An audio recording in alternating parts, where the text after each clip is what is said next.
Bonsoir à tous, c'est Reftov les Koulam, Bezrat Hashem. Avant de commencer le cours, j'aimerais le dédicacer pour la guérison complète, la refoua shlema de Sarah Galia Bationa Mecha, Bezrat Hashem, Mitor Shacholam Israël, Vele Avdil, pour l'élévation de l'âme, Lelou Nishmat, Léa Bat Perla, Bezrat Hashem, chez Nishmata, Tietzroura, Betzro Achaim.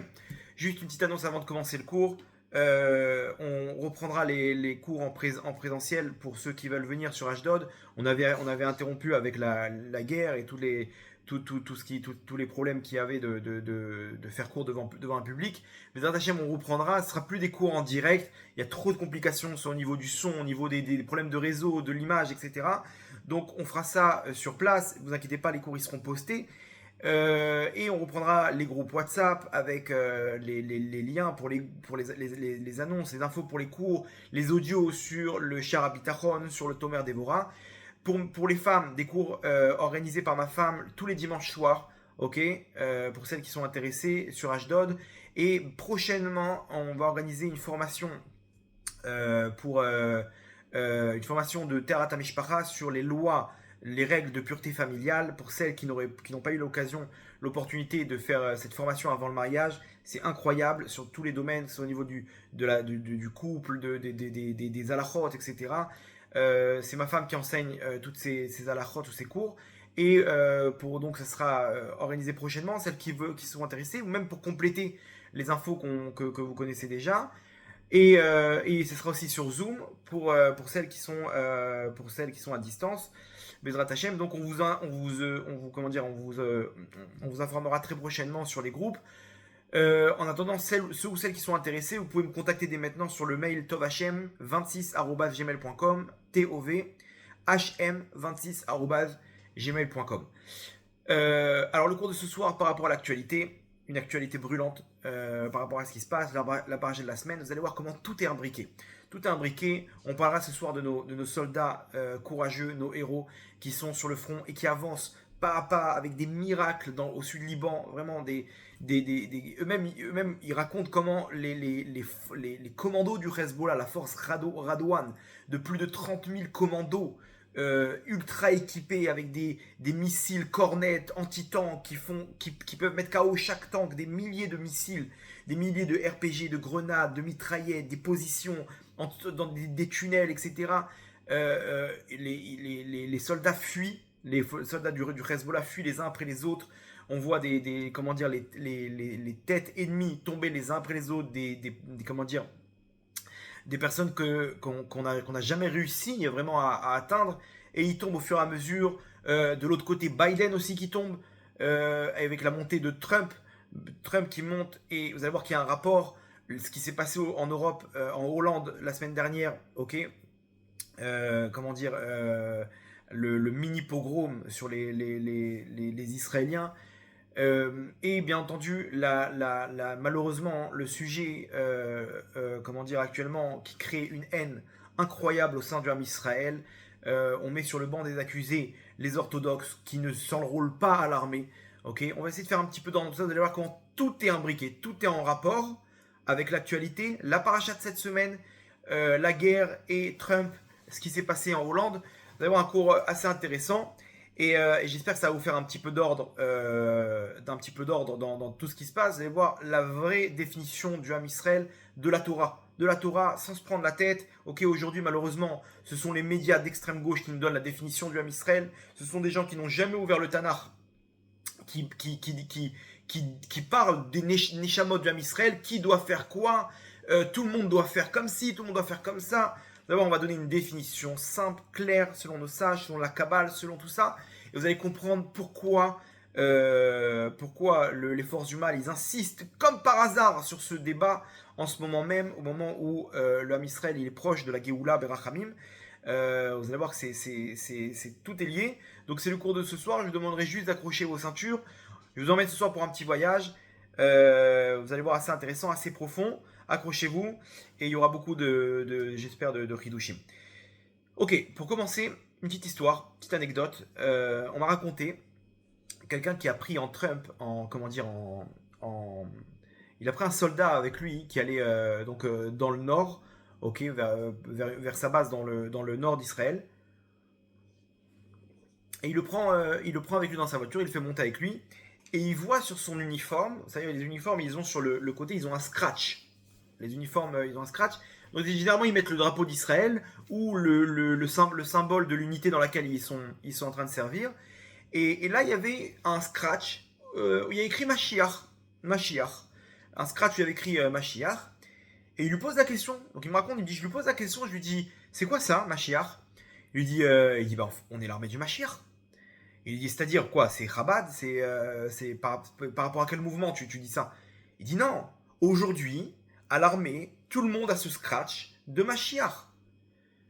Et en fait, l'anecdote, c'est quoi? C'est que l'histoire, c'est quoi? C'est que le Ramatkal, le chef d'état-major, un jour, il a rendu visite dans une base et il a vu qu'un soldat, il avait ce scratch du Mashiach.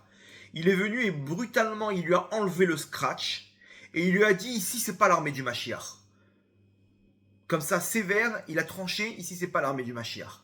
Quand il est parti, ça a créé un tel tollé au sein de l'armée que tous les soldats, ok, ils sont tous procurés ce scratch et maintenant tous ils mettent ce scratch de Mashiach. Et eux ils disent ouvertement oui, nous sommes l'armée du Mashiach.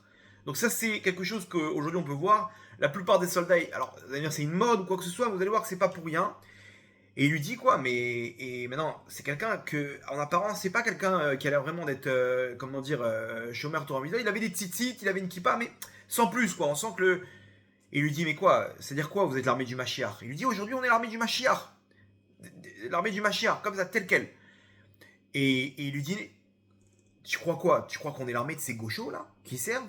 Ce chef d'état-major, ces gauchos qui tiennent le pouvoir? Tu crois qu'on est l'armée du Erev Rav? Nous, on est l'armée du Mashiach. Nous, celui qu'on sert, on fait l'armée pour le Ham Israël. On sert Hachem et on est l'armée du Mashiach. Un jour, le Mashiach, il va se dévoiler et il va reprendre le commandement. Comme ça, il lui raconte. Et il lui dit mieux que ça, et il lui dit, et je vais te dire encore mieux, moi, je suis au sud Liban. Je suis en train de me battre, et je vois des choses de mes yeux. Du matin au soir, H24, 7 jours sur 7, miracle sur miracle. On tire des missiles, on touche des cibles sans faire exprès. One shot, c'est-à-dire on tire limite au hasard, et on voit des trucs. C'est une réussite sans faille. Sans faille, une réussite sans faille. Je vois des nissim, des miracles de mes yeux. Et je sais très bien que c'est par le srout de mes frères qui sont en train d'étudier la Torah. Moi, je veux qu'ils prient pour moi. Je veux qu'ils étudient la Torah. Nous, on se bat pour eux. Nous, on se bat pour l'Am Israël. On se bat pour l'Am Israël. Eux, ils étudient pour nous. Comme ça, il répond. Comme ça, il lui dit, aujourd'hui, tout ce qu'on voit, les différences, ouais, c'est faux. Nous, on veut qu'ils étudient pour nous. Et on veut qu'il y ait la Torah dans l'Am Israël. Ça, c'est la petite anecdote. Cette histoire qui a eu lieu la semaine dernière. Et, comment dire? Et vous allez voir qu'aujourd'hui, l'extrême gauche, les médias, le Rêve Rav, aujourd'hui, tous ceux qui dirigent, ils veulent séparer le Ham Israël. Ok? C'est pas pour rien que tous ces soldats, ils ressentent qu'ils sont l'armée du Mashiach. On se rapproche de plus en plus vers cette venue du Mashiach.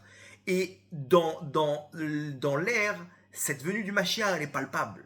On la ressent. On sent que maintenant, c'est pour bientôt. Et les forces du mal, en contrepartie, qu'est-ce qu'ils font? Ils utilisent l'arme qui est de séparer le Ham Israël. À partir du moment où on est séparé, à partir du moment où il y a de la haine gratuite, c'est terminé, on a repoussé l'avenue du Mashiach et on repart malheureusement pour un tour. Ok? Donc c'est exactement la réaction. La réaction, elle est que lorsqu'on se dirige vers un temps propice, une étape propice de l'avenue du Mashiach, d'un coup le Erev Rav, d'un coup il se réveille et il sépare le Ham Israël. Et là on arrive avec des débats. Et pourquoi il s'enrôle pas à l'armée? Et pourquoi il ramène des gens sur les plateaux de télévision, ou des gens où lui il a perdu son fils, et il demande pourquoi mon fils il est tout seul à se battre, et pourquoi eux ils sont en train de chauffer les bancs. Et on voit avec des gens avec des barbes qui potent, qui sont en train de... Et ça fait mal. Ça fait mal, on se dit mais c'est vrai, ils ont raison. Qu'est-ce qu'ils font eux? Pourquoi ils viennent pas nous aider? Quoi, on a besoin de plus de soldats, on a besoin de trucs. Et ils utilisent les sentiments rabotaille. Et ils sont en train de séparer. Et eux, bon, c'est leur rôle de séparer. On les a vus, on les connaît dans le désert. C'était les premiers qui se plaignaient devant Moshe Rabbeinu. C'était les premiers qui séparaient avec Korach, etc. Le piège, c'est quoi? C'est que nous, on tombe dans le piège. Le commun des mortels, nous, on est là et on prend position. On prend position, vous allez voir que c'est nous, malheureusement, qui faisons le plus de dégâts lorsqu'on prend position. Parce qu'eux, ils sont venus pour ça. Eux, ils sont venus pour ça, c'est leur rôle. Le Rav, ils sont venus pour mettre des bâtons dans les roues. Le problème, c'est quand nous, on accepte tout ce lachonara, qu'on accepte tous comment dire, ces divisions, et qu'on rentre dedans, et qu'on rentre dans la haine gratuite, à ce moment-là, on est en train d'éloigner la venue du Mashiach. Vous allez voir que de là justement, de cette haine, de cette séparation, de cette division dans le Ham Israël, c'est là que naît le Mashiach. C'est là que naît le Mashiach lorsqu'on arrive à un moment où on fait il y a de l'humiliation, il y a des séparations et tout. On arrive à ce moment où on rapproche la venue du Mashiach. Et c'est pas pour rien que plus l'extrême gauche, ils veulent séparer le Ham Israël, plus il y a des voix qui disent on est l'armée du Mashiach. Quand le Ramatkal il enlève ce scratch, le chef d'état-major il dit c'est pas l'armée du Mashiach ici, il y a un mouvement contraire où tout le monde met le scratch. Vous allez voir que c'est pas pour rien cette force qui vient séparer, qui vient détruire le Ham Israël. Au contraire, elle fait l'effet inverse et elle influence sur la venue du Mashiach. Vous allez voir, on va voir ça dans la paracha de la semaine. Alors, c'est quoi cette idée de Mashiach? Pourquoi on est en train de dire l'armée du Mashiach? Pourquoi tout le monde parle Mashiach? Pourquoi tout le monde pense Mashiach? Pourquoi tout le monde... Quelqu'un peut me dire c'est quoi la définition de ce que c'est le Mashiach? Cette idée, cette notion de Mashiach dont on parle tout le temps, ok, qu'on attend avec impatience, Bezrat Hashem. Alors vous allez voir que dans l'introduction sur tout ce qui est la Kabbale, les secrets de la Torah, on nous explique c'est quoi cette notion de Mashiach. Ok, déjà dans la parashat Bereshit, on nous dit que Ruach Elokim Marachefet al Pene Hamaim. Lorsqu'Hachem il crée le monde, il y a un Tohu Vavohu et il y a l'esprit divin qui survole au-dessus de tout ça. Rashi nous dit c'est le Rucho Shel Melech HaMashiach. Le Mashiach, depuis la création du monde, il y a cet esprit de Mashiach qui règne. Cet esprit de Mashiach qui règne, cette lumière, cette Neshama qui va se matérialiser dans la Neshama de David Ameler et plus tard, et bientôt Bezrat Hashem, dans celle de Mashiach ben David, ok, le descendant de David Ameler. Donc de quoi il s'agit? Lorsqu'Hachem a créé le monde, ok, il a fait descendre un enchaînement de lumières qui sont matérialisées dans le monde qu'on connaît actuellement. Je vais vous le faire en rapide, ok, j'espère que ça va être plus ou moins compréhensible, mais en gros, on est face à un enchaînement de mondes spirituels qui se créent avec des lumières qui descendent de monde en monde jusqu'à que cette lumière se matérialise dans le monde qu'on connaît actuellement. Malheureusement, à une certaine étape, ok, qui s'appelle le Olam Anikudim, le monde des points, ok, il y a eu cette lumière qui est descendue et qui descendait dans un réceptacle des vases qui recevaient cette lumière et qui descendaient dans le monde inférieur, la lumière, ok, qui matérialisait la lumière dans le monde inférieur. Donc il y a pour matérialiser une lumière, il faut une lumière et un réceptacle. Le problème, c'est que les vases, qui sont à l'image des sphirotes, des sphères célestes, donc 10 sphirotes, ils étaient alignés en colonne. Et le problème, c'est quand la lumière du Keter, qui était le premier Keli, le premier réceptacle, il a reçu cette lumière, elle était trop forte. Et donc, lui, il a réussi à tenir les premiers réceptacles, ils ont réussi à tenir cette lumière. Mais les réceptacles qui ont suivi, ils n'ont pas réussi à tenir cette lumière. Ils étaient tout seuls à tenir la lumière. Et donc, les Kéli, les vases, se sont détruits. Et donc, les débris de ces vases, de ces réceptacles, sont tombés dans les mondes inférieurs. Donc, ce sont des genres de lumière qui sont tombés dans les mondes inférieurs, dans les forces du mal. Ok. De là, Kadosh Baruch Hu, il a envoyé une nouvelle lumière, la lumière du Tikkun de réparation, qui va remettre en ordre les sphirotes, de façon à ce qu'elles ne sont plus alignées en colonne, mais elles sont un peu comme une formation d'une équipe de foot. On a Keter Chorma Bina, Chesed Gvura Tiferet, Netzach Od Yesod Malchut. Elles sont alignées en 3 lignes. En 3 lignes, ces réceptacles. Et donc la lumière, maintenant, elle peut être reçue, elle peut être acceptée. Parce qu'ils ne sont pas tout seuls à accepter cette lumière. Cette lumière, elle se subdivise en plusieurs entités, qui sont ces 10 sphirotes. D'accord? Donc on est face à la lumière du Tikkun, qui va être en fait cette lumière de David Améler, cette lumière du Mashiach, qui va réparer le monde. Pour réparer le monde, on a besoin que cette lumière, elle ne soit pas toute seule, elle soit divisée en plusieurs entités. En plusieurs entités qui sont à l'image de ces 10 sphirotes. Ok ? Et là, cette lumière, elle peut se matérialiser. Là, on peut créer le monde, et vous allez voir que le monde, il va être fait sur le même principe, avec ce défaut de fabrication, où tout le temps, on va ramener la lumière sur une seule et même entité, et là, c'est là que ça va lâcher. Adam Arishon, le premier, pareil, il croit pouvoir lui-même faire la réparation du monde, il mange le fruit interdit au mauvais moment, et là, rebelote. Il tombe dans la faute. Cette faute-là, c'est pas qu'il a mal fait, il a très bien opéré Adam Arishon, sauf que, malheureusement, il a fait ça quand la lumière, elle était trop importante.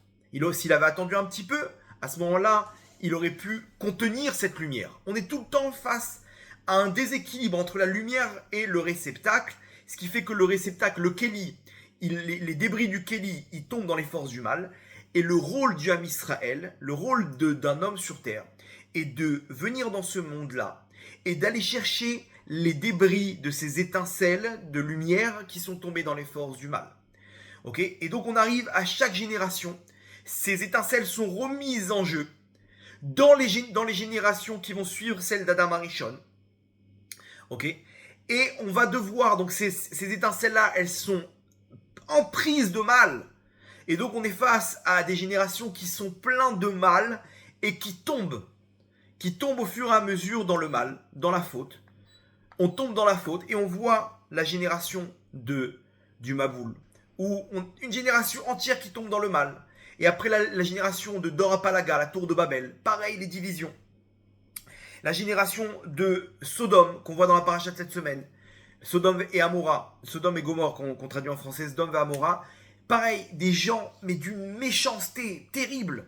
C'est quoi ? C'est ces étincelles-là qu'on veut sauver. Malheureusement, elles sont emprises de mal. Et pour ça, elles doivent venir dans ce monde-là. Et elles doivent subir un lavage, okay, avec la punition qu'ils prennent, malheureusement, à cause de leur faute. Et à ce moment-là, on sépare le bien du mauvais. Okay ? À chaque étape, lorsqu'on sépare le bien du mauvais, le monde arrive à une réparation. Et donc, on arrive à une étape où on fait descendre cette lumière de la réparation, qui est celle de David Améler, celle qui va être la future lumière du Mashiach. Le Mashiach est celui qui va réparer le monde, qui va amener le monde vers une réparation, le bien total, au sein du Ham Israël et dans le monde, dans le monde au sein des peuples. Okay ? Ça, c'est David Améler avec le Mashiach ben David qui va donc réparer le monde et amener le monde à la paix et à son tikkun. Maintenant, ce qui est intéressant dans la paracha de cette semaine, on est confronté à l'histoire de Sodome. L'histoire de Sodome, on voit comment Hachem, il annonce à Abraham, il lui dit, mon fils, sache qu'il y a un mauvais décret et je vais détruire Sodome et Amora, les deux villes de Sodome et Amora. Et là, d'un coup, bizarrement, on voit qu'Abraham Avinu, il prie pour les habitants de Sodome. Ben non, tout le monde sait que c'est des Réchaïm. Il prie pas pour son neveu Lot qui se trouve là-bas. Il prie pour les habitants de Sodome. Il est en train de prier et il est en train de demander à Kadosh Baruch Hu de sauver ces villes. Alors que c'est des villes d'une méchanceté terrible, à Botaï. Et Abraham Avinu, il prie. Et il demande, et il supplie. Et quand bien même, s'il y a 50 juste parmi toute cette ville, Hachem dit, si tu me trouves 50, je les sauve. Et on voit, et il négocie, et il prie. Et à la fin, malheureusement, il n'arrive pas à sauver la ville de Sodome. Mais Hachem, il sauve Lot. Lot, c'est son neveu, il envoie les trois anges sauver Lot, le neveu de Abraham. Et Hachem, il détruit complètement la ville de Sodome.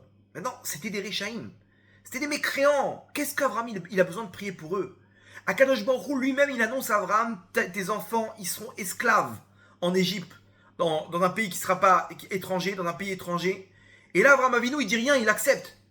Prie pour tes enfants, prie pour ta descendance, Abraham. Non. Abraham Avinu, il accepte. Hachem, il vient, il dit, sache que les habitants de Sodome, je vais les détruire. Et là, Abraham, il commence à prier. Qu'est-ce qui se passe, Rabotai?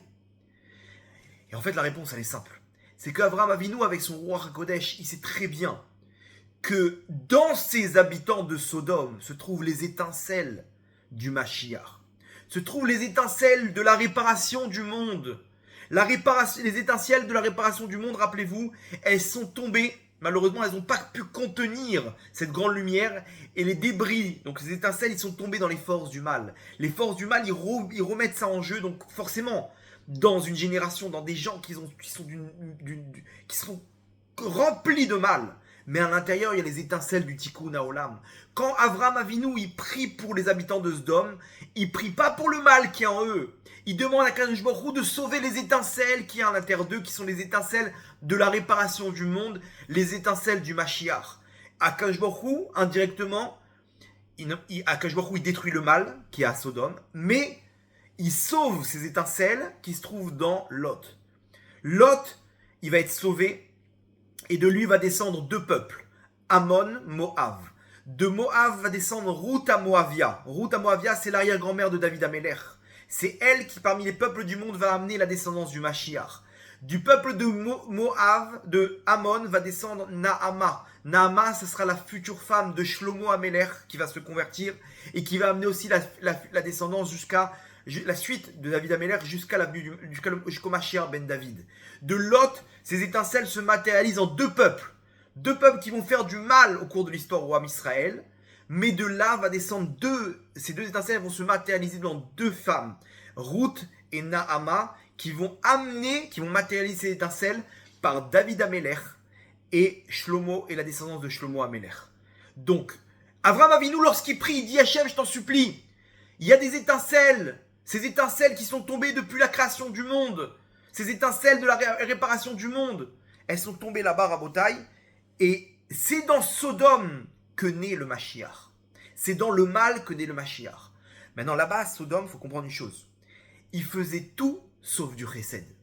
C'est-à-dire, on voit au début de la paracha comment Abraham, il court pour accueillir les anges. Il court pour faire du chesed. Et après, on voit les habitants de Sodome. Alors, les habitants de Sodome, il faut comprendre une chose. C'est pas qu'ils faisaient du chesed. C'est que celui qui faisait du chesed, celui qui faisait du don, qui donnait, qui aidait son prochain, qui accueillait un invité, qui faisait de l'hospitalité, qui donnait à un pauvre, tu donnes une pièce à un pauvre, il était jugé. Il était jugé jusqu'à que la fille de Lot, elle a vu un pauvre, elle n'a pas pu se retenir. Elle lui a donné à manger. Il y a des témoins qui l'ont vu, ils l'ont mis à mort. Ils l'ont enduit de miel et ils l'ont mis dans un endroit dans la forêt où il y avait des abeilles et elle s'est fait piquer jusqu'à qu'elle en est morte, Rabotai. Ça, c'était les habitants de Sodome, des habitants d'une empris de mal. Mais à l'intérieur, il y a les étincelles du Mashiach. C'est pour eux qu'Avraham il a prié. Avraham, il n'a pas prié pour sauver ces fous furieux. Avraham, il sait que de là doit naître le Mashiach. Mais alors, regardez comme c'est fort. Rappelez-vous comment ces lumières, elles ont pas pu tenir dans ces réceptacles, parce que les réceptacles, ils étaient alignés.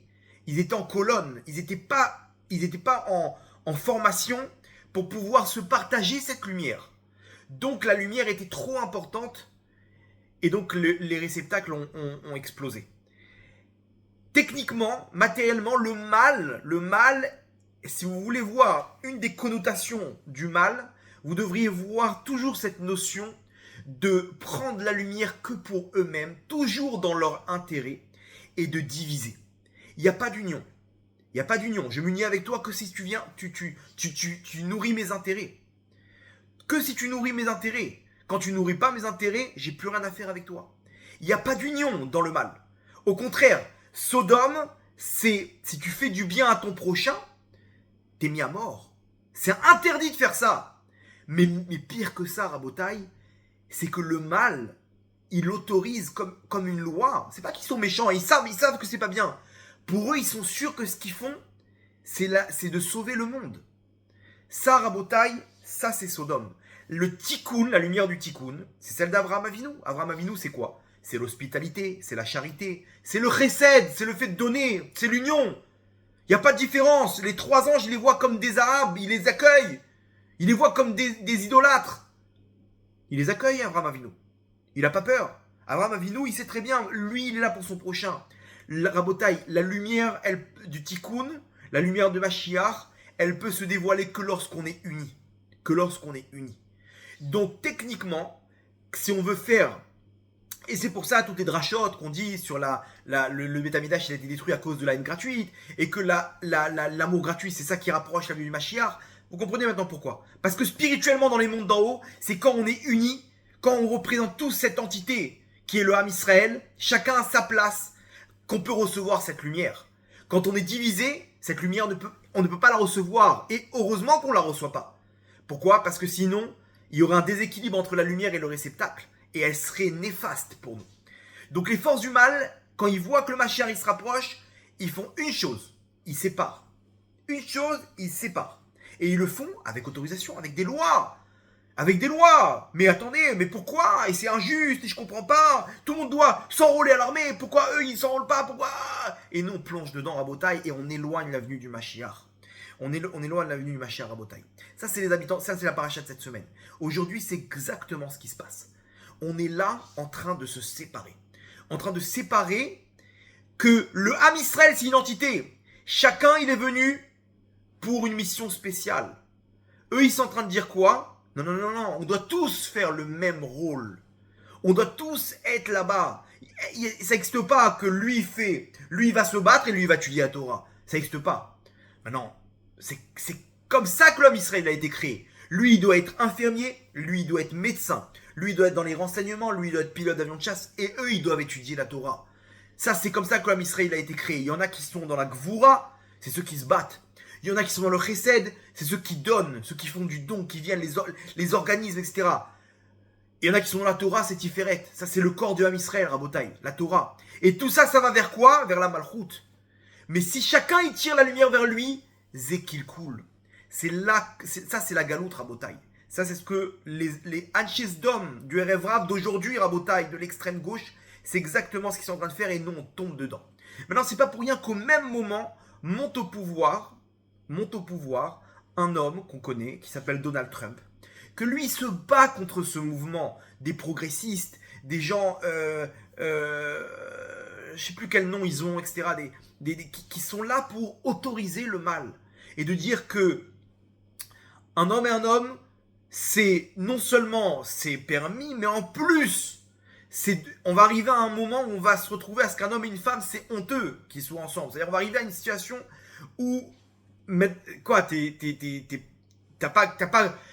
pas ouvert d'esprit pour être avec un homme. Genre ça y est, t'es encore à l'ancienne quoi avec une femme. On va arriver à un niveau et Trump il vient et il les massacre tous. Il leur dit c'est terminé maintenant. C'est terminé aux États-Unis, il n'y a que deux sexes, homme ou femme. Il n'y a plus que l'État maintenant, il subventionne les aides pour les. Il vient et il se bat contre eux. Ce même mouvement rabotaille de Anches d'hommes qui viennent autoriser le mal, dans le monde même, on se retrouve face à un homme qui se lève et qui vient casser tout ça. Rappelez-vous, cette entité de venir autoriser le mal. Le mal, il vient et il te fait croire. Il est anti. Il n'y a pas de partage. C'est dans mes intérêts. Ils sont là, ils sont empris de mal, malheureusement, et ils veulent autoriser tout ça comme si c'est comme, avec des règles, comme ils ont fait les habitants de Sodome. Et ils veulent, et le point commun qu'ils ont tous, c'est qu'ils veulent séparer. Ils veulent séparer, ils veulent éliminer, ils veulent mettre de côté, ils veulent humilier. Ça, c'est Sodome, Rabotai. C'est les mêmes. Alors, les forces du mal, ils reviennent selon avec le Nachash Akadmoni, le serpent, avec Adam Arishon. Après, ils reviennent avec Dora Maboul, Dora Palaga, Sdom, Erev Rav, Lavan lui-même, Paro, ce que vous voulez. Mais aujourd'hui, ils sont encore là, ces forces du mal. Avec qui ils utilisent aujourd'hui quel mouvement? Ces mêmes poignées d'hommes aujourd'hui qui séparent le Ham Israël. Et ces mêmes poignées d'hommes, la gauche mondiale, qui font des mouvements d'autoriser tout le mal. Et d'un coup, cet homme-là qui se réveille, Donald Trump, et qui se bat contre eux.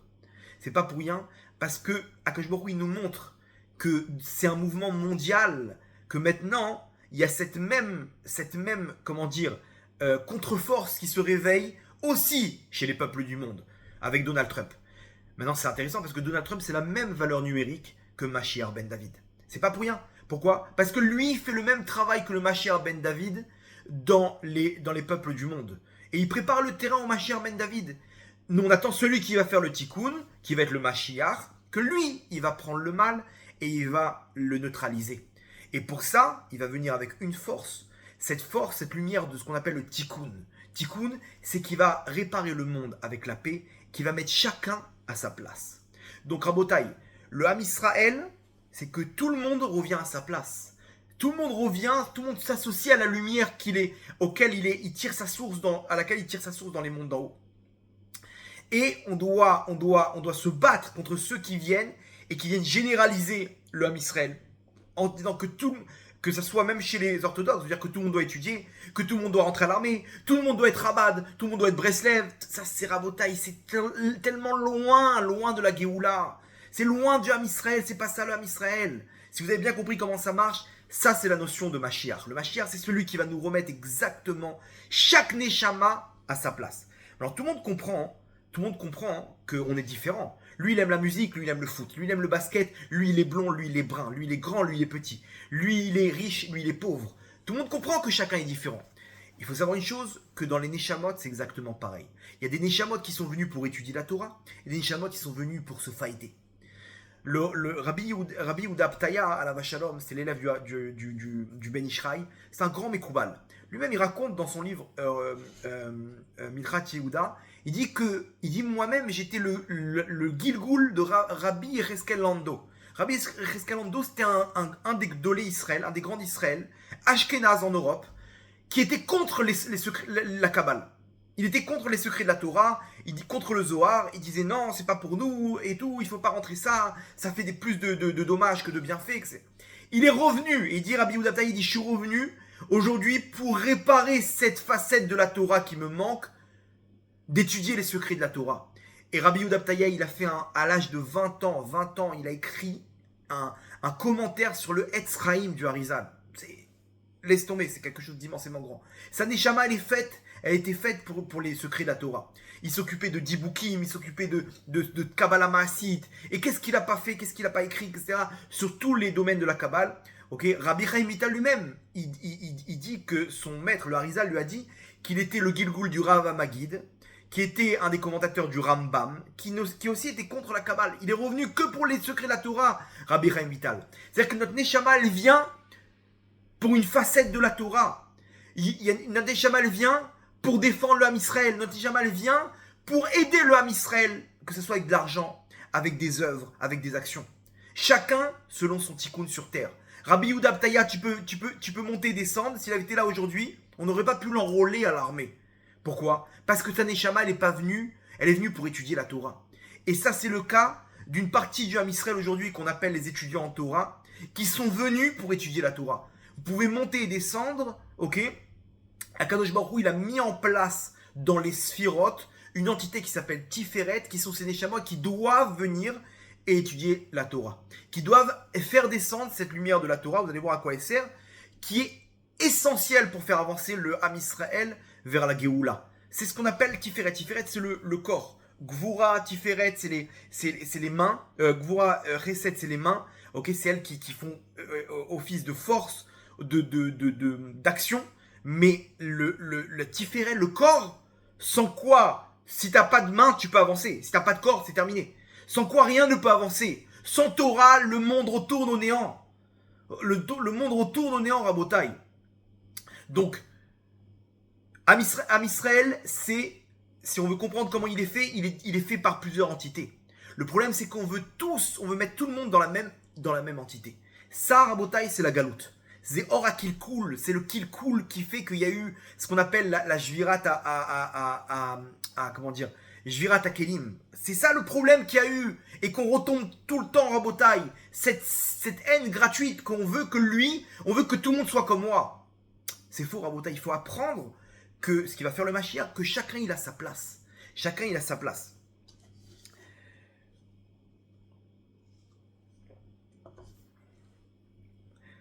Pour ça, chacun il vient dans ce monde et il a une partie d'étincelle qu'il doit récupérer.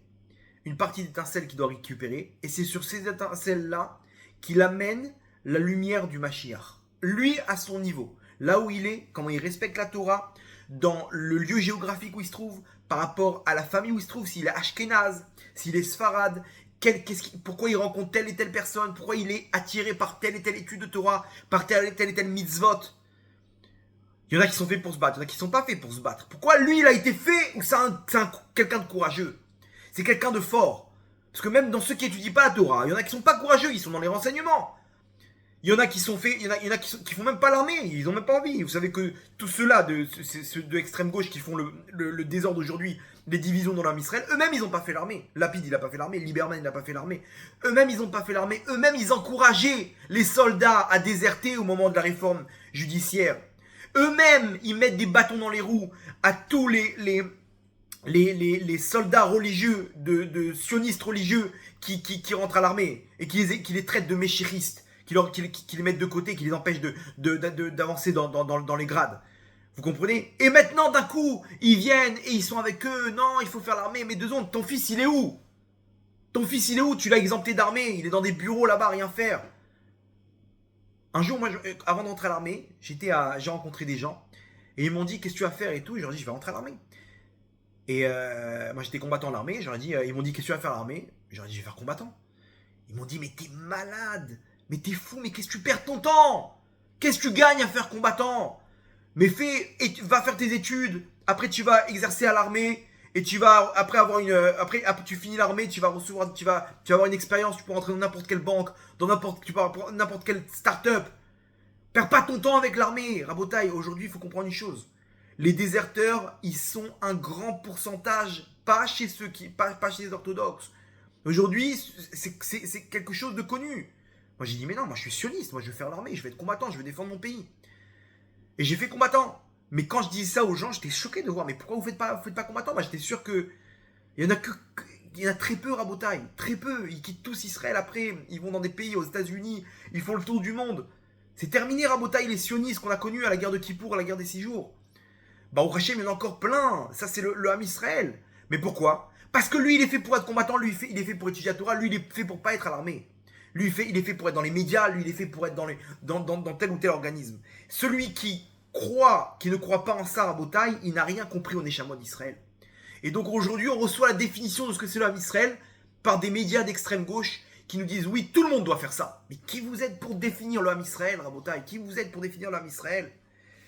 Ça, c'est le corps du Ham Israël. Vous allez voir que si aujourd'hui on pense comme eux, alors on se détache de cette entité. On est tout seul, on se met tout seul, on dit non. Tout le monde doit faire ça. Tout le monde doit faire ça. Tu n'es plus associé à cette entité du Ham Israël. Vous comprenez? Maintenant, la Torah elle-même, elle nous ramène tout ça. C'est-à-dire que ces gens-là qui définissent tout ça, n'ont jamais ouvert le Tanakh. Ham Israël, depuis qu'il est né en tant que peuple, okay, on a cette notion de Lévi'im, de la tribu de Lévi'im, qui, en commençant en Égypte, étudiait la Torah. Yaakov Avinu le premier, il a envoyé Yehuda, il a dit montre-moi des maisons d'études. Et les Lévi'im ne servaient pas dans l'esclavage, Rabotaï, en Égypte. Ils étaient occupés à étudier la Torah. Ils étaient occupés à étudier la Torah. Pourquoi? Yaakov Avinu l'a mis ça en place parce que vous allez voir que l'étude de la Torah, elle protège le Ham Israël. Torah, Magna ou Matzla. Sans cette étude-là, des Lévi'im, de la tribu de Lévi, en Égypte, le Ham Israël l'aurait été complètement assimilé. Il faut qu'on ait cette force d'étude de la Torah. C'est pas terminé, Rabotaï. Lorsque les Bnei Israël ils sont sortis d'Égypte, donc ok, les Lévim, c'est ceux qui n'ont pas fauté là-bas à l'époque du veau d'or, ok, et on arrivait donc à la conquête d'Israël. La conquête d'Israël, vous allez me dire ok, mais jusqu'à maintenant c'était pas des guerres. La conquête d'Israël par Yehoshua. Vous allez voir la Gemara dans Megillah, hein, Dav Gimel Amoud Aleph, elle nous ramène un épisode où Yehoshua il se battait donc à Jéricho, dans la ville de Jéricho pour la conquête d'Israël, où là-bas c'est Milchemet Mitzvah Rabotai. Milchemet Mitzvah, ça veut dire tout le monde doit se battre. Tout le monde doit se battre. Ok, aujourd'hui on peut pas dire que c'est une Milchemet Mitzvah, malheureusement ce qu'on est en train de vivre aujourd'hui. Mais à l'époque c'est Milchemet Mitzvah. Et quand bien même, regardez ce que nous dit la Gemara.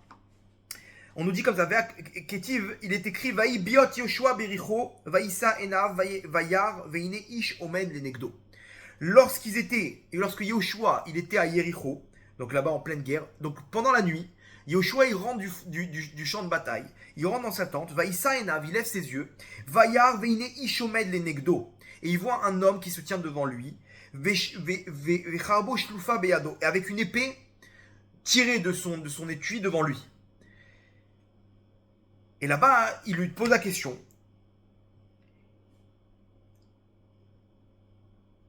Vaïpol Yoshua Alpana Vartsa, il s'est prosterné devant lui, il a compris que c'était un ange. Et il lui dit, pourquoi t'es venu? Pourquoi t'as une épée maintenant? T'es avec nous ou t'es contre nous? Alanuata, est-ce que t'es avec nous? C'est-à-dire qu'il a compris qu'il parlait avec un être céleste, avec un ange. Maintenant, pourquoi tu tires ton épée? Est-ce que tu viens te battre contre nous ou t'es avec nous? Mais il sentait qu'il était sévère. Cet ange-là, il n'était pas content. Et il lui dit, tu sais pourquoi je suis venu? Il lui dit, Ata Bati. Il lui dit, je suis venu pour ce qu'il y a maintenant. Bitaltem Talmud Torah. Vous avez annulé l'étude de la Torah. Il lui dit, Ata Bati, ok? Vous avez annulé l'étude de la Torah. Miyad, tout de suite. Vayalen Yoshua Balaïla ou Betor Haemek. Juste après le passage nous dit que Yoshua, il s'est couché dans la vallée. Amar Rabbi Yochanan, c'est quoi la vallée?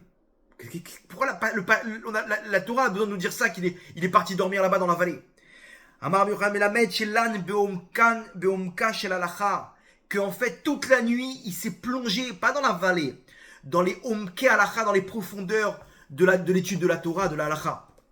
Il a étudié la Torah. Il est sorti au Shua, il a sonné le chauffard, il a dit stop, tout le monde au Beth Midrash. Tout le monde à l'étude. Pourquoi? Mais qu'est-ce qui se passe? Tout le monde étudie. Mais quoi? On doit se reposer, demain on doit se battre. L'ange lui a fait comprendre, il dit écoute bien, si tu t'étudies pas maintenant, moi, c'était le Sartzva Israël. C'était l'ange, le général de l'armée d'Israël dans les mondes d'en haut. Il lui dit toi tu te bats en bas, mais moi je me bats en haut. Si vous étudiez pas la Torah, je ne peux pas gagner la guerre en haut. C'est-à-dire que l'étude de la Torah, elle permet de nettoyer les forces spirituelles négatives qui vont nous permettre de gagner la guerre en bas, qui vont donner la force à nos héros de soldats sur le champ de bataille, Rabotai. Donc quand on met de côté l'étude de la Torah, on a tout perdu. Quand on nous dit il nous manque des soldats, mais quel rapport? T'as pas compris que si on met tout le monde à l'armée maintenant, on va perdre la guerre? Pourquoi? Parce qu'il y a une guerre aussi céleste. L'ange d'en haut, comment il reçoit ses munitions? Avec l'étude de la Torah. Gemara Mefourichet, donc dans Megillah. C'est pas terminé, Rabotai. La Gemara dans Sanhedrin. Elle nous dit comme ça, Daf, même tête à Moudalef. Même tête, c'est 49a. Amar Rabbi Abba Bar Kahana. Il nous dit Rabba, le fils de Kahana. Il m'allait David, Loasa Yoav Milchama. Si on n'avait pas David, Yoav n'aurait pas pu faire la guerre.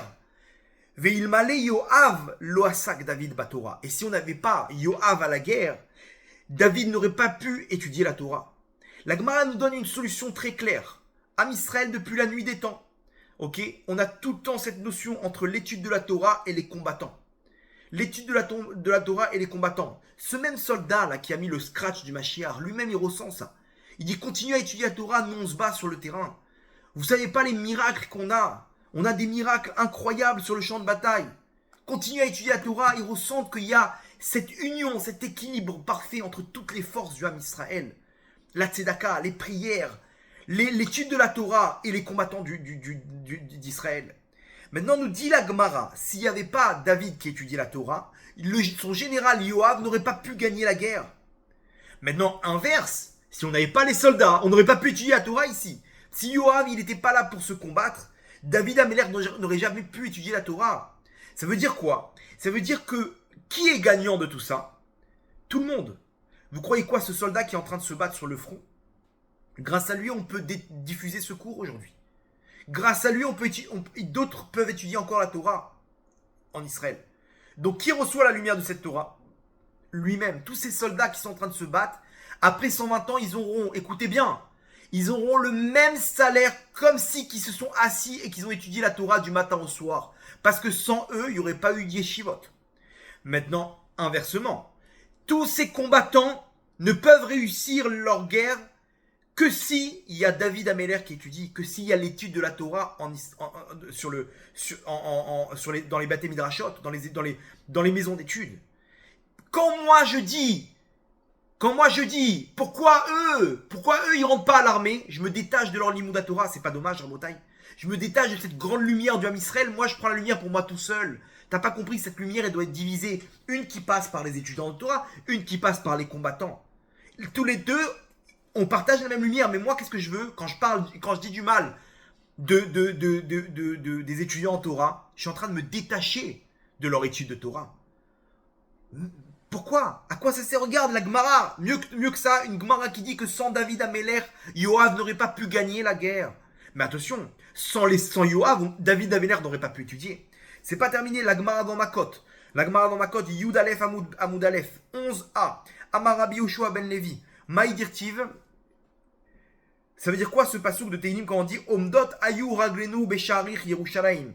Il se tenait nos pieds sur les portes de Jérusalem. Comment il faut enseigner ce verset? Nous dit Amar Rabbi Yoshua ben Levi, Migaram le Raglenu Sheyamdu Bamilchama. Qui est-ce, grâce à qui nos pieds peuvent se tenir en guerre, c'est-à-dire grâce à qui on arrive à gagner la guerre? Sha'arei Yerushalayim Shayu Oskim Batorah. Grâce aux portes de Jérusalem, où là-bas se trouvaient les maisons d'études, où là-bas ils étudiaient la Torah. C'est-à-dire que là, on nous explique ce qui s'est passé avec Yoshua. Que l'ange lui dit, tu lui dis pas la Torah maintenant, je ne peux pas gagner la guerre en haut. Grâce à qui on gagne la guerre? Grâce à l'étude de la Torah. Rabotai, c'est une équation qui est très simple.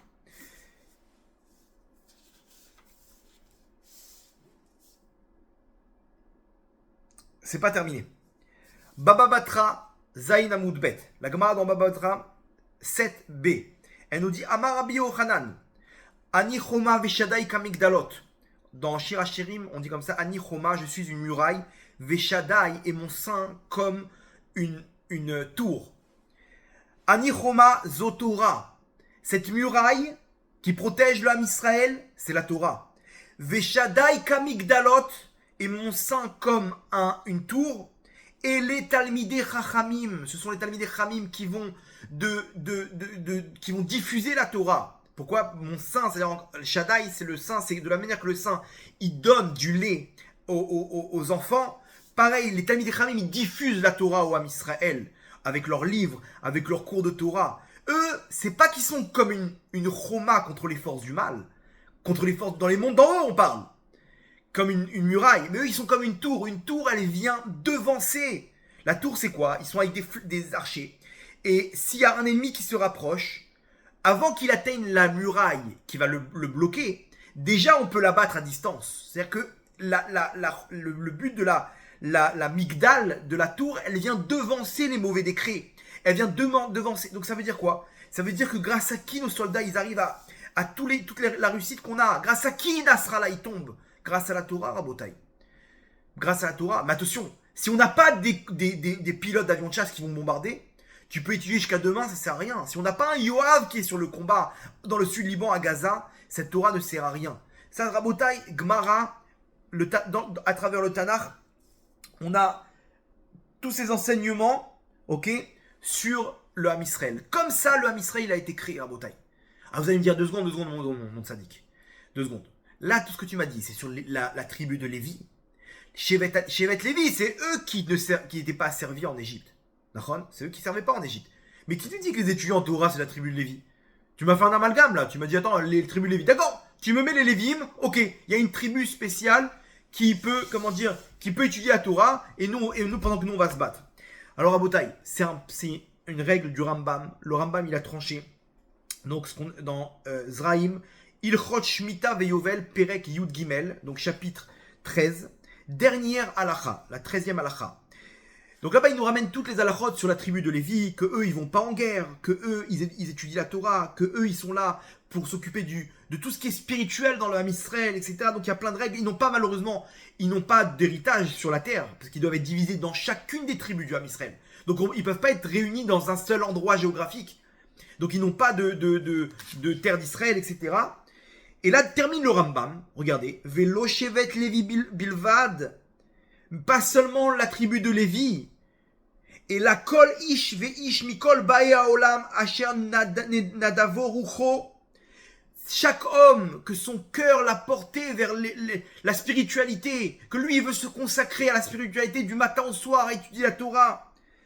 Oto Vevino Midato Liibadel Amod Lifne Hashem, les charto ou les ovdo, les dea et Hashem, ve'alach yashar kemo shasa Elohim. et qu'il a décidé, il a compris, il a décidé de se déverser complètement dans le service divin. Comme tous ces étudiants en Torah, Rabotai, qui sont prêts à se sacrifier avec quelques centaines de shkalim par mois pour pouvoir nourrir leur famille et pour pouvoir étudier la Torah du matin au soir. Alors qu'ils auraient pu être dans la high-tech, toucher des 20 000 shekels par mois, et ils sont là avec 2 000 shekels par mois. Et on leur enlève toutes les aides aujourd'hui, on leur enlève les aides de l'État, les aides des maternelles maintenant, ils leur ont enlevé. Pourquoi? Parce qu'eux, ils servent pas à l'armée. Et eux, ils étudient la Torah et ils n'ont pas de quoi donner à manger à leurs enfants. Va travailler. Non, je peux pas. J'aime étudier la Torah. Je veux étudier la Torah. Je veux servir Hachem en étudiant la Torah. Et eux, donc, ils ont compris. Et ils se sont déversés dans le service divin. Les Ovdo, les Dea et Hachem. Ve'alach Yachar, et bien sûr, ils font... on parle pas de ceux qui chauffent les bancs, qui font des avérotes avec des je sais pas quoi, ok? On parle Ve'alach Yachar, ils vont dans le droit chemin. Kmo She'asahu à Elohim, comme Hachem il les a créés. Hachem il les a créés avec une neshama spéciale. Pourquoi lui il a tiré par la spiritualité plus que lui? Parce que c'est comme ça qu'Hachem les a créés par rapport à la réparation de leur neshama, par rapport à leur rôle sur terre. Ou Parak Me'al Tsavaro Ol Cheshbonot Arabim, et il a enlevé le joug de tout du travail, des études. Lui, il veut pas travailler. Tu dis, mais va travailler un petit peu, qu'est-ce que tu fais étudier? Ce qu'on appelle les avrichim aujourd'hui, les étudiants en Torah. Ils travaillent pas.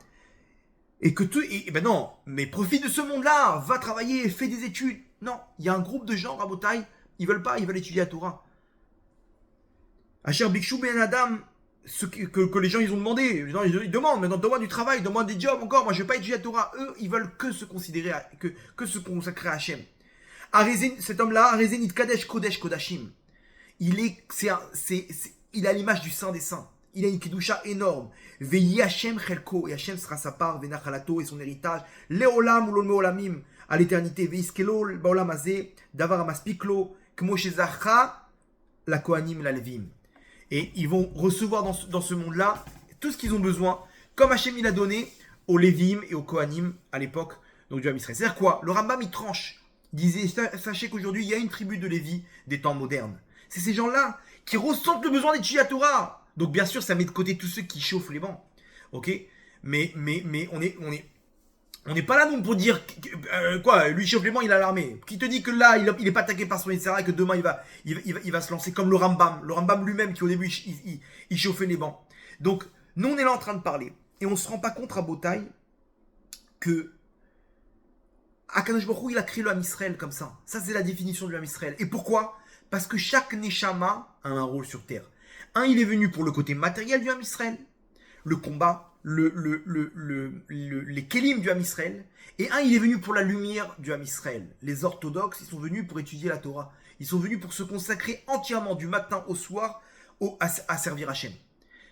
Alors toi, tu n'arrives pas à ressentir ce besoin, donc t'es pas là-bas. Mais tu peux pas maintenant aussi, ok? Toi, t'arrives pas à étudier du matin au soir, d'accord? Donc, d'accord, mais tu peux pas imposer à ceux qui aiment étudier du matin au soir à ne plus rien étudier, à faire des choses qui est contraire à leur rôle sur terre. Et ça, c'est ce qu'ils font les Hatches d'hommes des temps modernes d'aujourd'hui, Rabotai, qui viennent dire, mais tout le monde entre à l'armée, t'as rien compris au Neshamot du Ham Israël, t'as rien compris comment le Ham Israël est fait. J'entends des gens avec des barbes et des kippotes qui parlent que tout le monde a son rôle à l'armée, mais quel rapport? Quel rapport? Tu connais pas ces gmarotes? C'est des gmarotes mais fourrachotes. Quel rapport? Il y a des Neshamot qui sont pas venus pour ça, Rabotai. Il y a des Neshamot qui sont venus que pour ça. C'est ce qu'on dit aujourd'hui, Rabotai. Ils sont venus que par rapport à ça. C'est ça l'histoire du Ham Israël. Et c'est comme ça, dans les mondes d'en haut, que le Ham Israël il est fait. Maintenant, c'est injuste. C'est pas grave. La Gemara nous dit à la fin de Sota, Yir Echet Yimasu. À la fin des temps, ils vont être humiliés. À la fin des temps, il y aura un scénario que les forces humaines ils vont faire en sorte que ceux qui étudient la Torah, ils vont être mis sur le banc des accusés. C'est ce qu'on est en train de vivre aujourd'hui. Rabotai, ne tombez pas dans le piège. Ne tombez pas dans le piège. Pourquoi? Parce qu'aujourd'hui, les soldats eux-mêmes, il dit mais s'il vous plaît, continuez à étudier la Torah. Quand nous, on parle mal de la Torah, Rabotai, quand on parle mal des Talmidei Chachamim, on met en danger nos soldats sur le front. Je vous en supplie.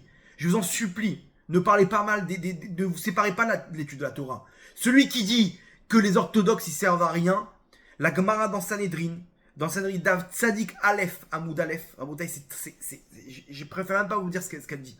La Gemara 90 Al-A dans Sanhedrin, elle ramène que tout le Ham Israël, il a part au monde futur. Sauf une liste de noms. Ok, une liste de personnes, dont les apikorsim. L'apikorsim, c'est quoi? Apikorsim, c'est ceux qui ne croient pas en Dieu. Maintenant, la Gemara, elle dit, donne-moi une définition. C'est quoi un apikoros? Apikoros, Raboter, écoutez bien la définition que donne la Gemara. Kegon, man, Kegon, comme qui? Amar Rav Yosef, il nous dit Rav Yosef, Kegon, Damre, Maïhan, Elan, Rabanan. Comme ceux qui disent à quoi ils nous servent les Talmidei Chachamim. Les Didéou Karo, les Didéou Tanou, ils étudient que pour eux, ils enseignent que pour eux. Quand quelqu'un, Rabota, il dit à quoi nous servent les Talmidei Chachamim, à quoi nous sert l'étude de la Torah dans le Ham Israël, il prend le statut de Apikoros qui n'a pas de part dans le monde futur. Donc Rabotai, quand quelqu'un, il dit, il parle mal des Talmidei Chachamim, donc ça veut dire qu'il ne s'intègre pas à cette entité de la Torah. Et donc, quand il arrive dans le monde futur, la seule chose qui te donne de la vitalité, c'est la lumière de la Torah et des mitzvot. Quand toi tu t'es séparé de cette lumière, même si tu étudies du matin au soir, t'as pas de part au monde futur. Vous comprenez, Rabotai? C'est ce qu'on appelle un apikoros. Quand j'entends des gens qui nous disent, mais je comprends pas pourquoi les étudiants en Torah ils viennent pas aider les combattants. Mais t'as pas compris, mais comment tu connais pas tout ça? C'est des réflexions d'apikorsim, Rabotai. C'est des réflexions d'apikorsim. Donc, venez, on remet de l'ordre.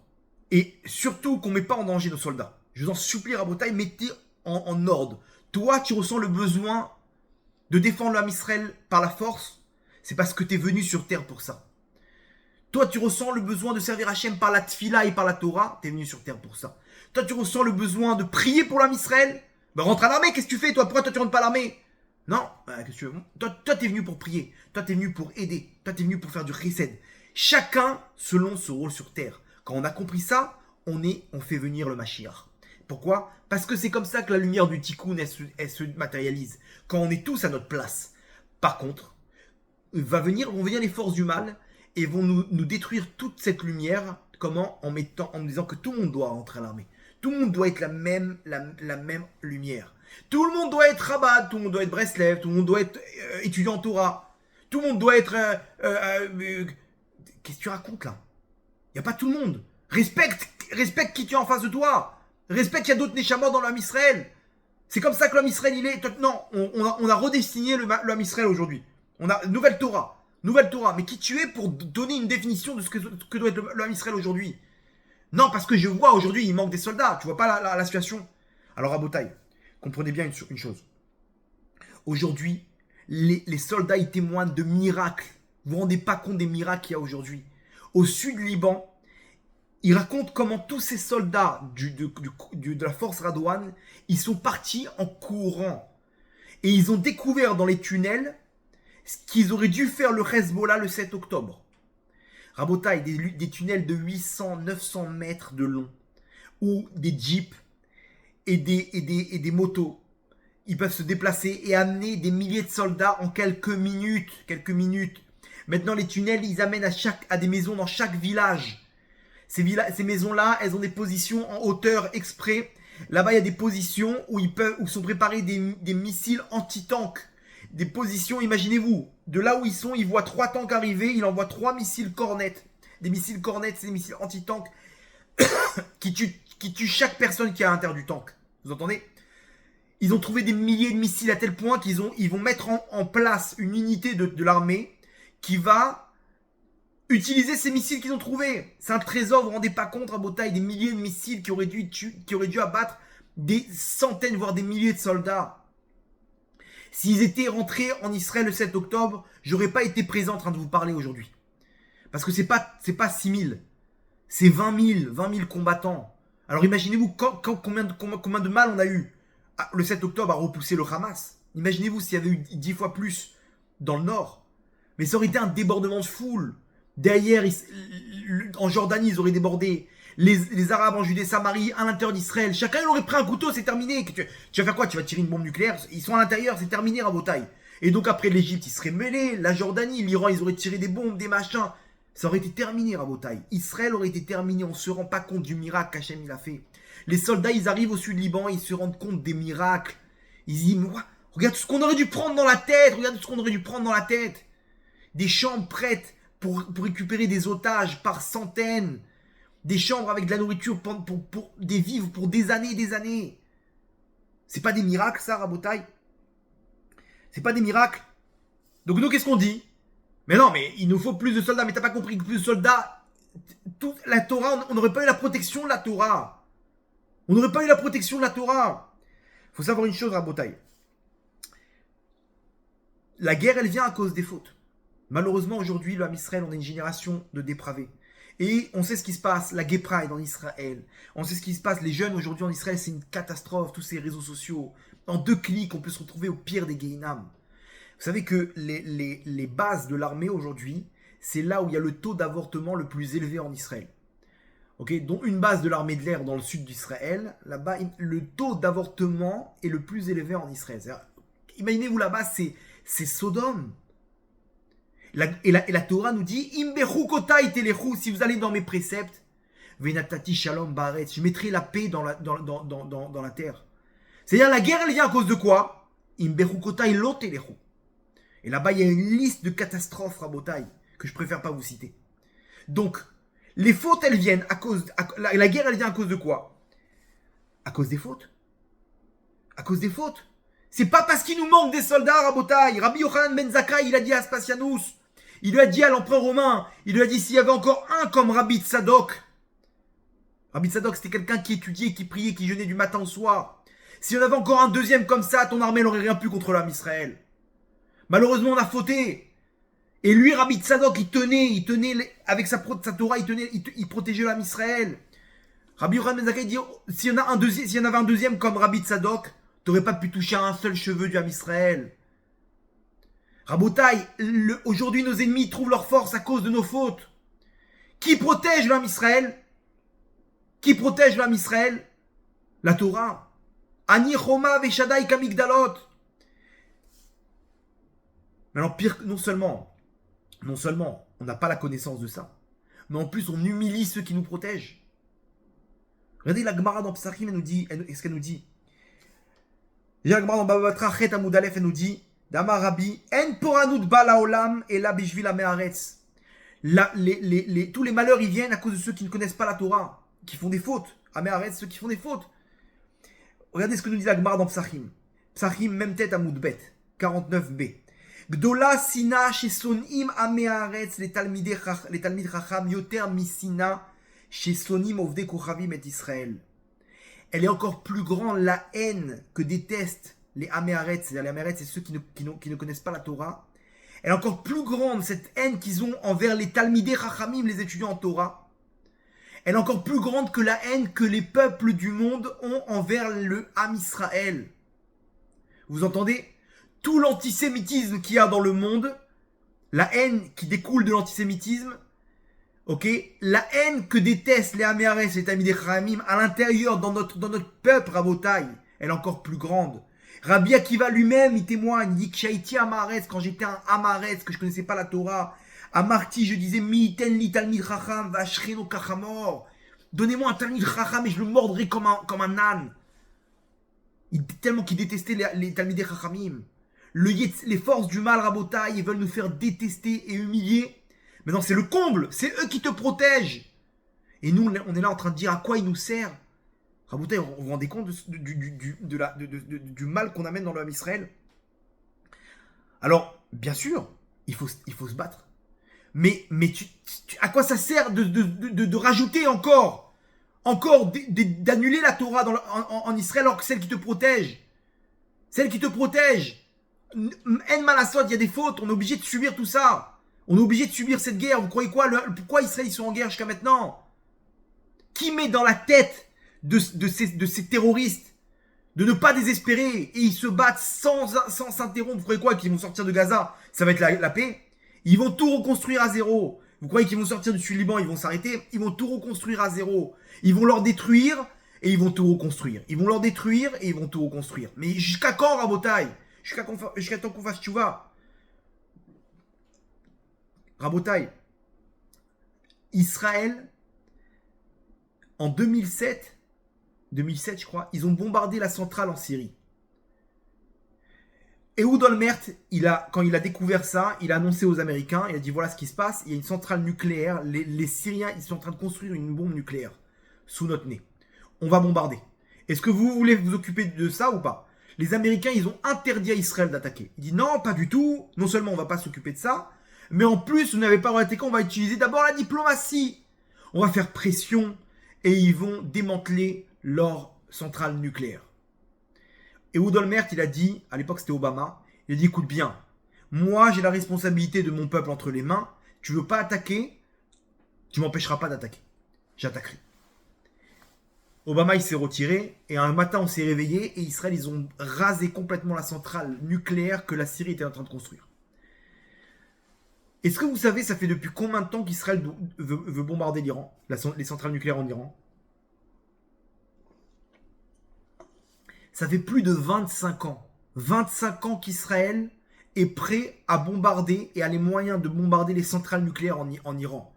Ils avaient acheté une centaine d'avions F-16I qui sont c'est des bombardiers qui ont été spécialement conçus par Lockheed Martin, là-bas la société américaine qui fabrique les F-16, pour les longues distances. Ils les ont reçus et ils devaient attaquer l'Iran.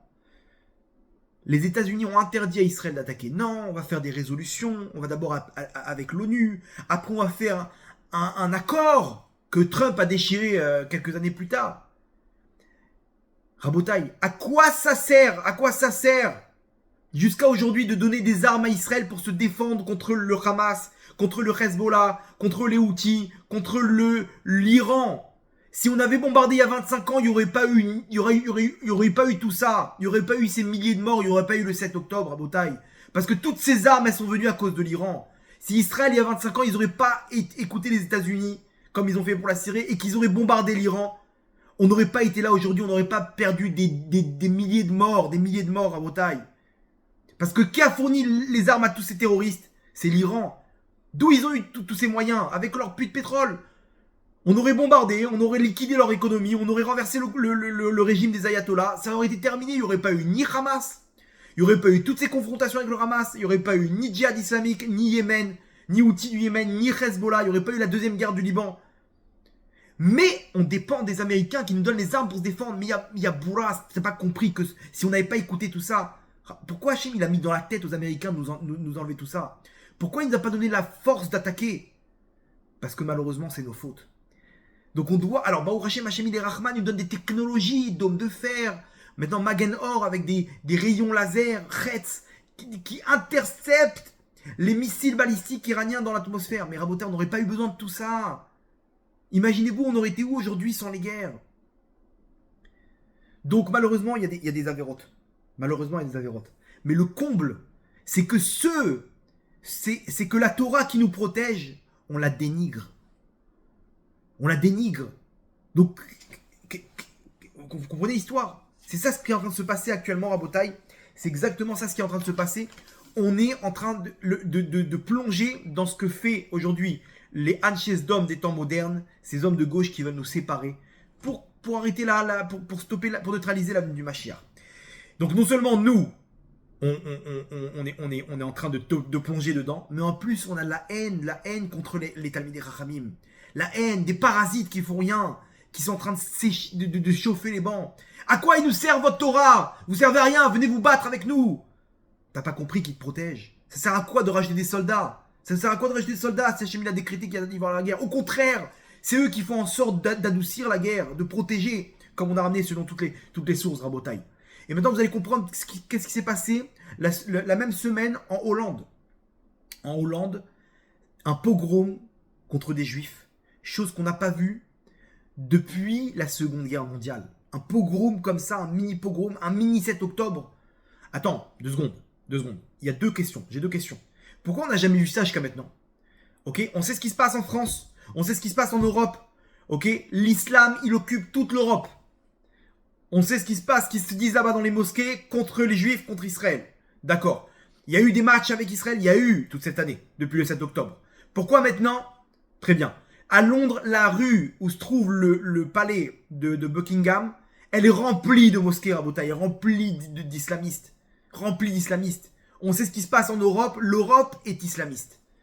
D'accord. Pourquoi aujourd'hui? Pourquoi Rabotai, justement cette semaine, quand il y a tout ce débat de séparation contre les étudiants Torah?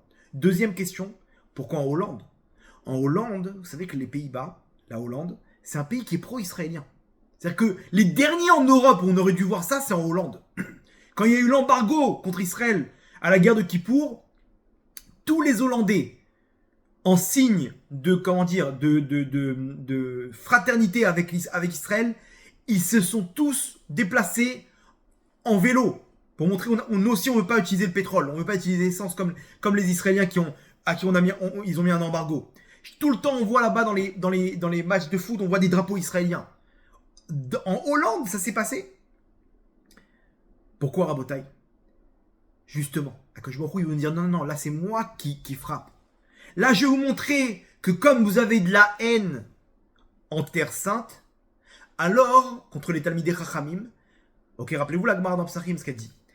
Alors, mesure pour mesure, il y aura de la haine contre le Ham Israël dans le monde. Alors regardez comme c'est fort. Hollande, le mot Hollande, ok, c'est la contraction de Holy Land. Holy Land, c'est quoi? La Terre Sainte. C'est-à-dire que pourquoi les Pays-Bas, la Hollande, ils ont une tendance pro-israélienne? Parce que dans leur nom, ils ont la connotation de Terre Sainte. Hollande, Holy Land. Maintenant, c'est là-bas qu'Hachem te dit, parce qu'en Holy Land, en Terre Sainte, il y a de la haine envers les Talmidei Chachamim. Et ben pour que tu comprennes, je vais faire la même haine vers Israël, dans les peuples du monde, en Europe, ce qu'il n'y a jamais eu jusqu'à présent. Des pogroms comme il y a eu la semaine dernière. Et dans quel pays? En Hollande. Pour te faire référence à ce qui se passe en Terre Sainte, en Holy Land. Vous comprenez l'histoire à Botaï? Donc venez, on arrête la haine. Hachem, il est en train de nous dire, arrêtez tout ça. Arrêtez tout ça, vous êtes en train de mettre en l'air toute la Géoula. La Géoula, elle est en train de se produire. Ne tombez pas dans le jeu des forces du mal. Ne vous faites pas arnaquer à Botaï. C'est écrit noir sur blanc dans la Torah. Alors pourquoi lui, il est né à Bnei Brak et lui, il est né en tant que combattant dans un kibbutz et il tape le sale boulot au Liban? Ça, vous demanderez à Hachem après 120 ans. Mais c'est décidé par Hachem. Alors il y en a qui sont pas à leur place, c'est vrai. Il y en a qui sont pas à leur place. Mais ne viens pas faire une généralité. Ne viens pas dire les Talmidei Chachamim. Parce que on est en train de mettre en l'air tout ça. Et quoi? Et qui t'a dit que eux, pourquoi tu les appelles des parasites en plus? Qui t'a dit qu'ils font rien pour l'âme Israël? Dans cette Torah où on voit au début de la Torah combien Abraham il fait du Chesed. Quoi? Cette Torah elle est remplie de Chesed. Tu vas me dire qu'eux ils veulent pas aider l'âme Israël? Rabotai, tous les organismes, c'est des orthodoxes qui les tiennent, les grands organismes de Chesed. Il y a un organisme qui s'appelle Ichud Hatzala. C'est plus de 9000 infirmiers bénévoles. C'est tous des orthodoxes. Ils ont tous des petits beepers comme ça. Ils sont en train d'étudier. D'un coup, il y a un truc proche. Ils sautent. Ils étaient tous au 7 octobre à Botaï. 9000 infirmiers. Un tiers des infirmiers dans Magen David Adom, c'est tous des orthodoxes. Un tiers. Des organismes comme Zaka. Zaka, c'est ceux qui viennent s'occuper des morts, qui réunissent les morceaux qu'ils ont trouvés là-bas de chaque corps au 7 octobre. Jusqu'à aujourd'hui, il y en a un à Ashdod, un chassid de Tzanz.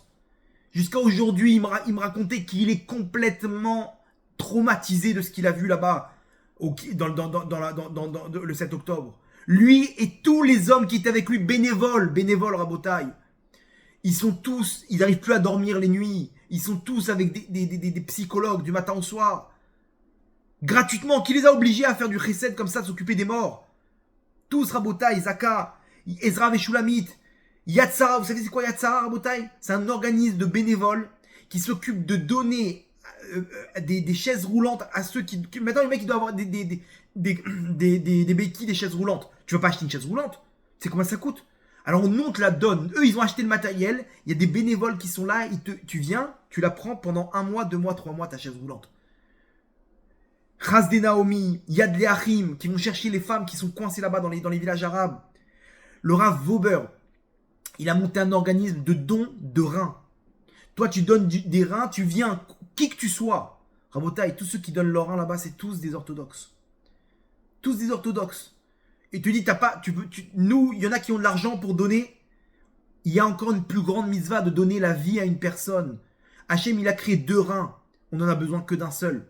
Pourquoi Hachem, il a créé 2 reins? Pour que tu puisses faire du chesed. Rabotaï, dans son organisme, il a monté un organisme de don de rein.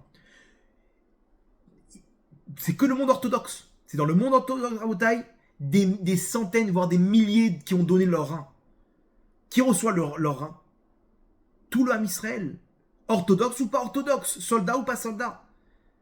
Donc, pourquoi dire c'est des parasites? Rabotaï, donc venez, on ne tombe pas dans cette force de gauche mondiale, de Sdom, de ces gens-là qui veulent diviser. Ça, c'est les clipotes, Rabotaï. Ça, c'est les clipotes. Il faut comprendre c'est quoi les Neshamot du Ham Israël.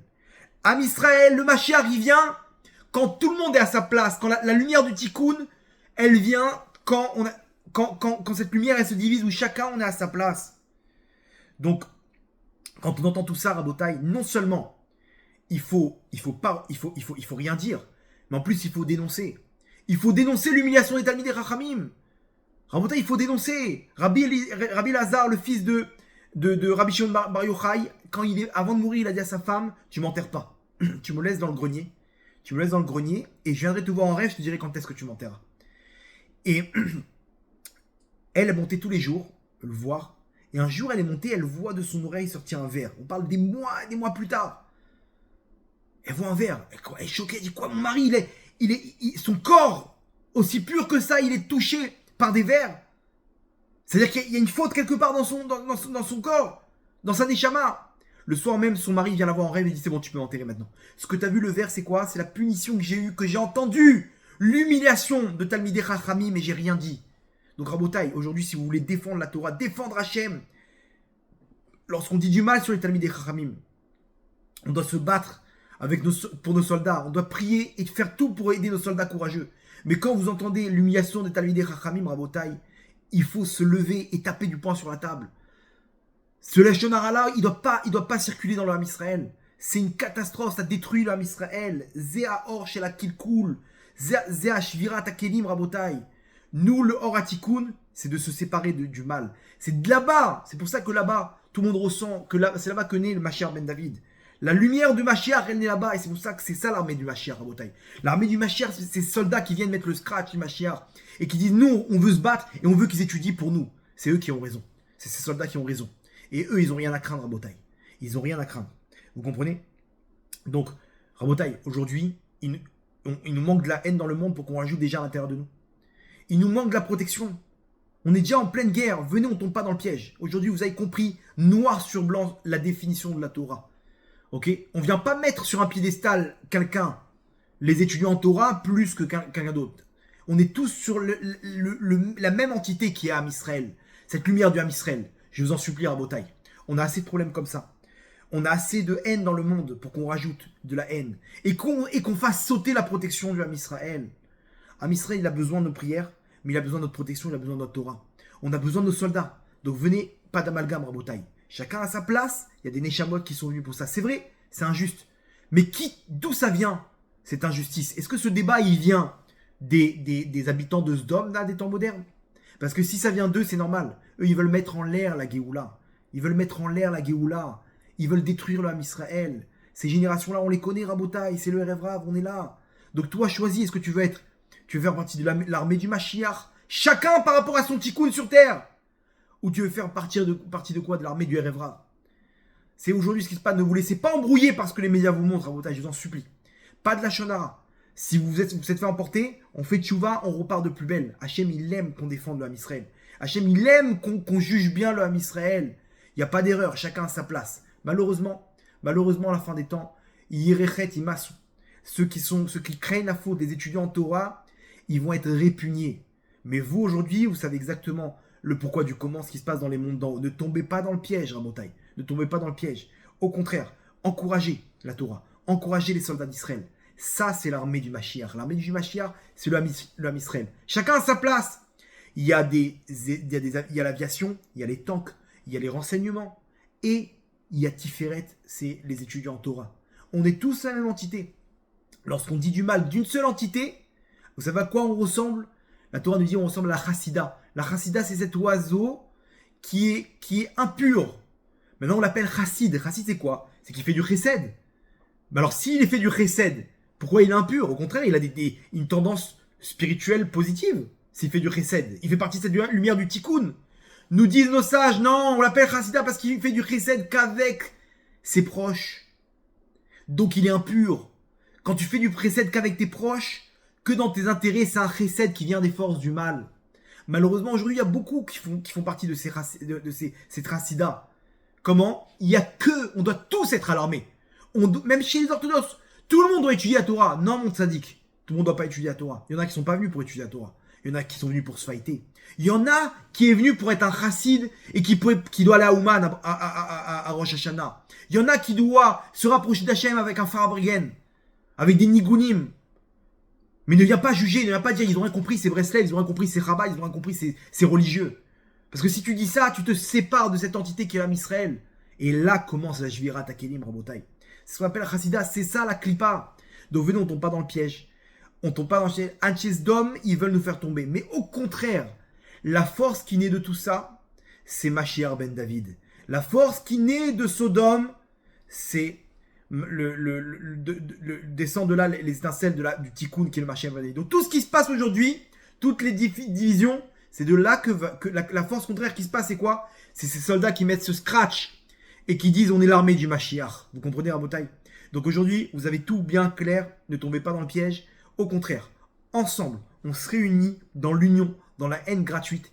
Ça fait mal. Des fois, on voit des trucs, on se dit, mais je peux pas. Pourquoi le Yitzhara va te montrer exactement les mauvais étudiants en Torah. Donc ne tombez pas dans le piège, vous savez exactement ce qu'il y a dans le monde d'en haut. Moi, je suis là pour servir Hachem. Chacun, comment il sert Hachem. Je suis pas orthodoxe, je suis pas rien du tout. Moi, quand vous me posez la question, t'es quoi? Je suis rien du tout. Moi, je sers Hachem. Des fois, servir Hachem, c'est de partir à Ouman, à Rosh Hashanah. Je pars à Ouman. J'étudie le Likutei Moran. J'étudie le Tanya. Des fois, je suis orthodoxe parce que c'est là-bas que les Talmud et Torah, c'est là-bas qu'il y a la Torah qu'il faut pour mes enfants, pour l'étude de mes enfants. C'est tout. Mais je ne me prends pas la tête. Et j'étais aussi combattant à l'armée. Pourquoi? Parce que comme ça, Hachem, il a décidé. Hachem, il a décidé que c'est là-bas que je dois trouver mon chemin. Il y en a qui vont faire que l'armée, il y en a qui vont faire que l'étude de la Torah. Zéam Israël Rabotai, depuis le début de sa création jusqu'à la venue du Mashiach Bekarov Bezrat Hachem. On va terminer avec une petite histoire. Un jour, dans la compagnie Elal, dans un des avions qui devait atterrir, il y a eu un scandale qui s'est réveillé. Et bon, bref, ça commence à crier dans tous les sens et tout. Ils n'ont pas compris ce qui se passait. Et le pilote, il a pris la parole. Et il a dit, regardez, il y a un différend avec un des passagers qui doit compléter une somme qu'il devait compléter une fois arrivé dans l'avion, qui refuse de compléter. Donc, jusqu'à nouvel ordre, on va retarder l'atterrissage. Tant que le problème ne sera pas réglé, il n'y aura pas d'atterrissage. Et une demi-heure passe, une heure passe, et l'avion il tourne.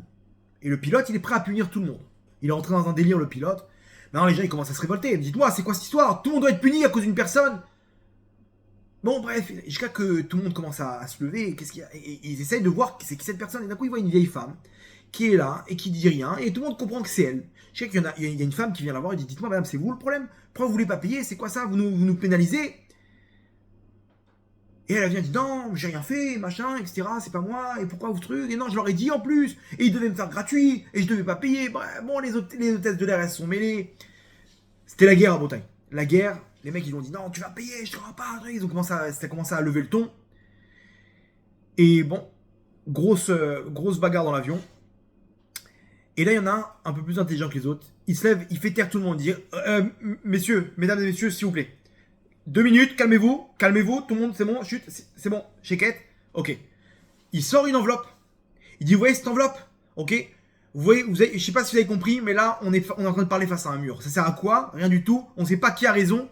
Ça sert à rien de juger. On n'est pas là pour juger, ça va rien changer. Voilà dans l'enveloppe. Si chacun d'entre nous, on met $1, on a terminé le problème, on peut rentrer chez nous. D'accord? Donc voilà, moi je commence, $10. D'accord? $10, ok, je les mets dans l'enveloppe. Il fait passer l'enveloppe à celui d'à côté. Celui d'à côté, il prend l'enveloppe. Il regarde tout le monde et il voit tout le monde qui commence à sortir son portefeuille et commence chacun à sortir $1. Il y en a $20, il y en a $1. Ils ont rempli en 3 minutes, l'enveloppe a été remplie de billets de $1, $10, $5, $20. C'est terminé. Ils ont donné ça, la somme qu'il fallait. Ok. Il manquait à peu près $200. Ils ont donné la somme au pilote. Hop. Et le pilote, il a atterri. Regardez, Rabotai, c'est exactement l'histoire de la fin des temps. À la fin des temps, l'avion de toute cette galoute, on doit atterrir. Ça y est, c'est la Géoula Berachamim. On doit atterrir et juste avant d'atterrir, viennent les clipotes, les forces du mal. Depuis chaque génération, ils viennent avec la même force de venir retarder la Géoula avec la haine gratuite et les disputes. Et là, le commandant de bord, Akadosh Baruch Hu, il dit tant que vous vous disputez, mes tzadikim, j'atterris pas l'avion. On restera en galoute. Et là, il y en a un qui est intelligent et qui dit à quoi ça sert. Venez, on met chacun un peu de soi. À quoi ça sert de pointer du doigt une partie du Ham Israël? C'est à cause de vous, c'est à cause de vous. À quoi ça sert? Fais-toi ton tikkun sur terre, mets ton billet de 1 dollar. C'est ce qu'on te demande. Parce que quand chacun il va mettre son billet de 1 dollar, à ce moment-là, on va atterrir, Bezrat Hashem. Avec la Géoula qu'on attend, Berachamim, Dolim, Baruch Adonai Leolam, Amen, Amen.